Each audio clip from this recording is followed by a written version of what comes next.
Bathroom থেকে বের হয়ে ভুলেও একটি কাজ করবেন না। যদি করেন তাহলে আপনার ঘরে রোগ বালাই বিপদ আপদ লেগেই থাকবে, অভাব অনটন হবেই।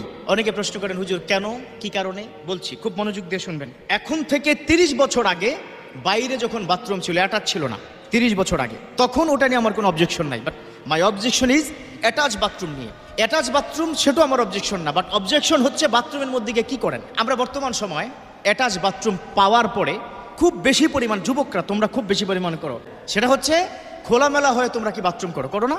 খোলামেলা হয়ে কি গোসল করো, করো না? এখান থেকে যে তোমার বিপদ আসে তুমি সেটা বুঝতে পারো না, অনেক বিপদ হয়। তাহলে বাথরুমে যখন তুমি প্রবেশ করবে, তুমি কি করে প্রবেশ করবে, কেন প্রবেশ করবে, আল্লাহ রাসূল কি শিক্ষা দিয়েছেন? Listen to me very very carefully. আমার বিশ্বনবী তিনি কি শিক্ষা দিয়েছেন?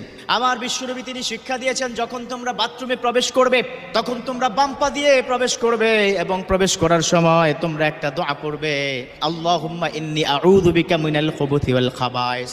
ও আমার উম্মতরা শুনে রাখো, বাথরুম হচ্ছে শয়তানের জায়গা, বদজিনের জায়গা। কি বলেছি? বদজিনের জায়গা, শয়তানের জায়গা। এই বাথরুম, সেখানে যখন তুমি প্রবেশ করবে তখন এই দোয়াটা পড়বে আর বাম পা দিয়ে প্রবেশ করবে। কেন? কারণ হচ্ছে আমার বিশ্বনবীকে বলেছেন সেখানে খান্নাসটা থাকে, খাবিসটা থাকে, বদজিন্নাতরা সেখানে থাকে।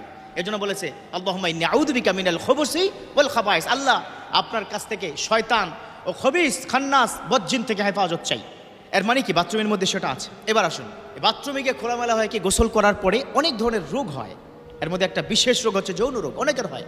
অনেকে আমাকে বলেন, আজ থেকে বাথরুমে যুবক বন্ধুরা খোলামেলা হয়ে গোসল করা বন্ধ করো, ইনশাআল্লাহ তাআলা তোমরা পরিপূর্ণ সুস্থ হয়ে যাবে। এবার আসো, বাথরুম থেকে বের হওয়ার পরে আমরা যেই ভুলটা করি, সে ভুলের কারণে ঘরে রোগ বালাই লেগেই থাকে।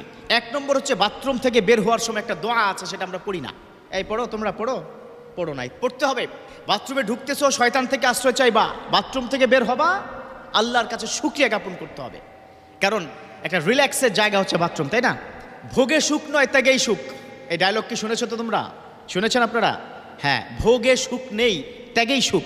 আপনি দেখবেন প্রচণ্ড পরিমাণ যখন প্রেশার হয়, আপনি যদি বাসে থাকেন, কোনো কারণে যদি বাস না থামায়, তাহলে কী অবস্থা হয় আপনার বলুন তো? অথবা কোনো অফিসে আছেন, বিশেষ কাজ, বসের সামনে আপনি কি দাঁড়িয়ে গেছেন, স্টুলের প্রেশার অথবা ইউরিনের প্রচণ্ড পরিমাণে প্রেশার, সেটা যদি আপনি ত্যাগ না করতে পারেন, কষ্ট হয় না? আমরা সব করব কিন্তু শুকরিয়া জ্ঞাপন করব না। লাইন শাকারতুম লাযীদান্নাকুম ওয়া লাইন কাফারতুম ইন্না আযাবি লাশাদীদ। আমার আল্লাহ পাক বলেছেন, শুকরিয়া জ্ঞাপন করো, তোমার সুখ, তোমার সম্মান, তোমার ইজ্জত, তোমার সম্পদ সব বৃদ্ধি করে দিব। ওয়া লাইন কাফারতুম ইন্না আযাবি লাশাদীদ। না শুকরিয়া করবা, শেষ, বৃদ্ধি করে দিব না। ইন্না আযাবি লাশাদীদ, you have to realize it, I have a lot of painful punishment. তাহলে বাথরুম থেকে বের হয়ে কি করব? কি করব এই বন্ধুরা, কি করব? দোয়া পড়ব। আর আরেকটি কাজ, বাথরুম থেকে বের হওয়ার পরে আমরা বাথরুমের দরজাটাকে লাগিয়ে দিব। মৌলিক এই একটা কাজ যদি আপনারা রেগুলার করতে পারেন, ইনশাআল্লাহ তাআলা ঘর থেকে রোগ বালাই দূর হয়ে যাবে। আর মৌলিক কারণ হচ্ছে মেডিকেল সায়েন্স বলেছে, যেই ঘরে বেশি পরিমাণ বাথরুমের দরজা খোলা থাকে, মেডিকেল সায়েন্স স্ট্যাটিস্টিক দিয়েছে, পরিসংখ্যান দিয়েছে, সেই ঘরে রোগ বালাই তত পরিমাণ কি বেশি। কথা কি বুঝতে পেরেছেন?